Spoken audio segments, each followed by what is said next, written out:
On agit sur un territoire, c'est important de s'interroger sur le pouvoir dont on dispose. Ce pouvoir, on l'a à partir du moment où on respire et on est capable de bouger, on a du pouvoir. Il est lié à l'énergie qu'on peut mobiliser pour agir. Et ce questionnement, il va porter sur les endroits où on peut exercer ce pouvoir, sur la manière dont on va utiliser cette énergie et sur l'impact que nos actions peuvent avoir. C'est possible de dépenser beaucoup d'énergie dans des actions qui sont futiles et inutiles. Typiquement, si je choisis de hurler devant le journal télé ou de me plaindre devant le journal télé, ça va pas changer grand-chose. Ça va peut-être me faire un petit peu de bien sur un laps de temps court, mais ça va rien changer à la situation. Et à l'inverse, c'est aussi possible d'investir très peu d'énergie qui produira un impact considérable. Typiquement, repartager une notion ou quelque chose qui est important que les gens comprennent, typiquement sur les réseaux sociaux, ben, ça peut avoir, ça aura un impact limité, certes, mais ça aura tout de même un impact et ça permettra de le partager autour de nous. Choisir de ne pas partager les idées pourries et de partager uniquement les idées qui, selon nous, font avancer la société, on agit comme un filtre sur l'information et on va aussi avoir un impact juste en choisissant ce qu'on va dire et ce qu'on ne va pas dire. Et toute la difficulté, elle réside donc dans la capacité à identifier en tant qu'individu où et quand on peut intervenir et les actions à mener pour provoquer les changements, faire évoluer une situation ou orienter les choses dans une direction qui nous semble juste. L'obstacle principal à l'utilisation de notre pouvoir, ça va être nous-mêmes. On a intégré beaucoup de limites qu'on a cessé de questionner avec le temps. Par exemple, la loi. On a une certaine perception de la loi. Il y a des choses où on pense qu'on ne peut pas les faire, mais physiquement, c'est possible d'agir.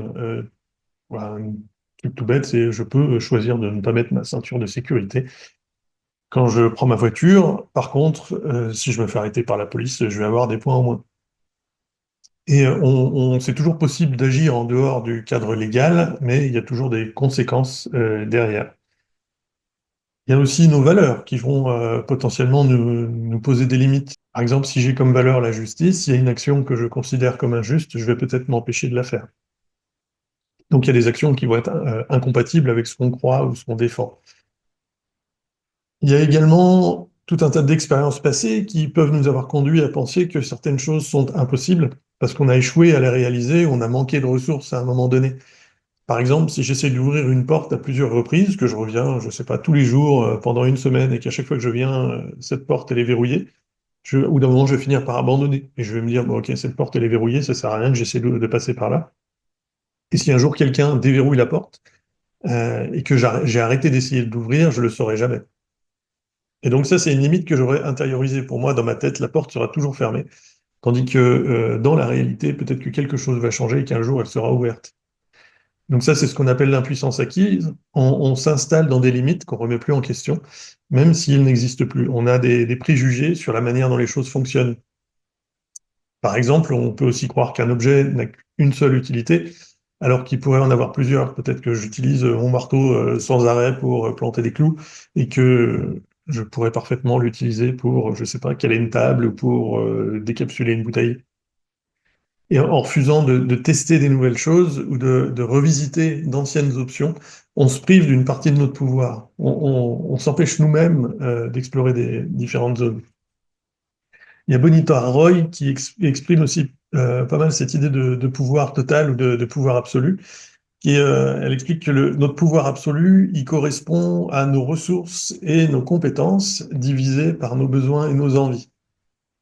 Comme nos ressources, le temps, l'énergie, etc., sont limitées, on doit prioriser. Si on réduit nos besoins ou nos envies, on augmente les ressources disponibles pour d'autres actions. Donc, comment on choisit de dépenser notre temps, comment on choisit de dépenser notre énergie, comment on choisit de répondre à nos envies, ça va déterminer la quantité de pouvoir qui reste pour d'autres choses.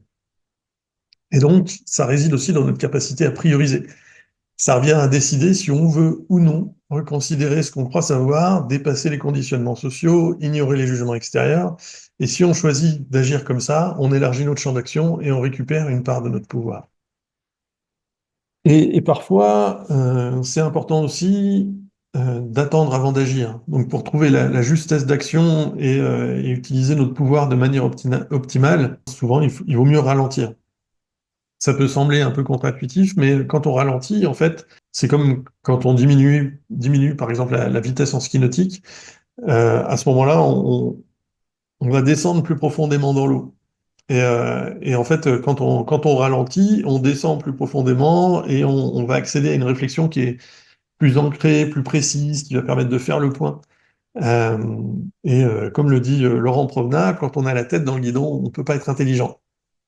Et enchaîner les actions rapidement, ça va nuire à notre efficacité. Si on prend le temps de faire une pause, qu'on évalue où on en est, qu'on organise nos idées, qu'on ajuste nos décisions, ça permet non seulement d'économiser de l'énergie, mais aussi de maximiser l'impact de nos efforts.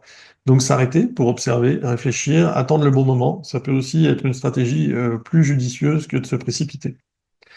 Il y a cette notion d'être, voilà, d'attendre, d'observer, et à un moment, on aura une opportunité d'action, et de saisir cette opportunité d'action quand elle sera là. C'est souvent plus bénéfique que de se secouer dans tous les sens et d'agir quoi qu'il arrive, quoi qu'il en coûte, juste pour se rassurer sur le fait qu'on est en train d'agir.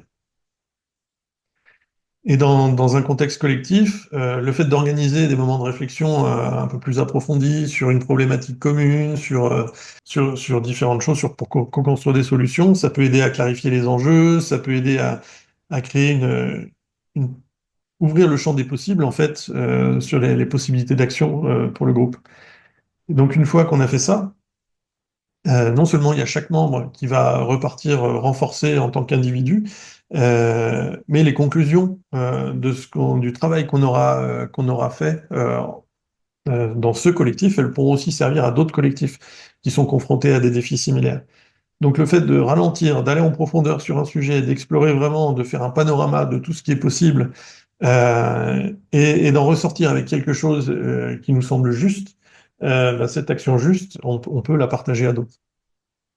Et donc, le ralentissement, c'est un investissement stratégique qui permet des actions plus justes et mieux alignées avec les besoins collectifs. Une autre chose qui est en lien avec ce que dit Bonita Roy, pour retrouver ou amplifier son pouvoir d'agir, c'est de créer du vide. Pareil, ça peut sembler paradoxal, mais c'est en arrêtant certaines choses, en faisant le deuil d'actions ou de projets qui sont plus utiles, qu'on peut libérer des ressources et de l'espace pour agir sur ce qui importe vraiment. Donc ça commence par avoir une réflexion. Qu'est-ce que je fais actuellement qui a plus de sens? Qu'est-ce qui ne sert plus les objectifs, la vision, les priorités actuelles? Et une fois qu'on a identifié ces éléments et qu'on a choisi consciemment de les arrêter, on libère de l'énergie, du temps et de la place pour se consacrer à d'autres choses qui nous semblent plus alignées et impactantes. Et ça aussi, c'est valable au niveau collectif. Quand on travaille avec un groupe, créer du vide, ça peut commencer par enfin, ça peut commencer par se mettre en vulnérabilité, reconnaître qu'on est en difficulté sur un point, qu'on ne sait pas ou qu'on n'a pas les moyens d'agir seul. Et en exprimant ça ouvertement, on libère de l'espace, en fait, on crée de l'espace pour que d'autres personnes du collectif puissent s'y engager. Ça donne une légitimité, en fait, à chacun pour proposer, pour agir ou même pour prendre en charge une partie du travail. Par exemple, en disant, bah, j'arrive pas à avancer sur ce sujet, je suis bloqué, je sais pas quoi faire, on va déplacer le centre de gravité de la responsabilité vers le collectif. En avouant notre incapacité à avancer ou à faire quelque chose, on va remettre le groupe en responsabilité pour que cette chose soit faite. Et ça permet aux autres, à ce moment-là, de répondre, bah, moi j'ai une idée, moi je sais comment faire, moi je peux essayer, ou comment on peut te soutenir, ou de juste nous soutenir sur comment y réfléchir ou comment ajuster l'objectif.